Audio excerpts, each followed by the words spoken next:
আসসালামু আলাইকুম প্রিয় গাইস, তোমরা কেমন আছো? আশা করি ভালো আছো। এই তো বরাবরের মতো আমি লিজাজ ডায়েরি আবারও রান্না করতে চলে এসেছি। আজকে রান্না করব কবুতরের মাংস, আলু দিয়ে রান্না করব। এই তো কবুতরের মাংসটা আসলে আমার বাসাতে খুবই চলে। আমি তো আগেই বলেছিলাম যে আমি ছাদে কবুতর পালি।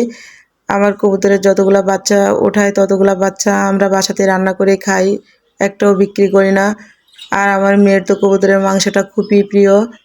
মেয়ের বললে ভুল হবে, আমাদের বাসাতে সবারই খুব কবুতরের মাংসটা প্রিয়। কবুতরের মাংস এই তো আলু দিয়ে একটু রান্না করছি। আলু দিয়ে রান্না করলে ভালোই লাগে। দেখেন রান্নাটা খুবই ইয়াম্মি হয়ে গেছে। এই তো খুব শর্টকাটে কবুতরের মাংসটা রান্না করতে হয়। কবুতরের মাংসের ঝোলটা একটু পাতলা হলে কবুতরের মাংসটা খুবই ভালো লাগে খেতে। দেখেন জিরিটা ভেজে দিয়েছি, তো একটু হালকা ঘুরিয়ে দিলে মশলাটা পুরা চলে যাবে। এই তো আমার ভাজা জিরি ফুরিয়ে গেছে, আমি আবার একটু নতুন করে ভেজে নিলাম। এটাই আসলে মাংসের আসল মশলা, বুঝছেন?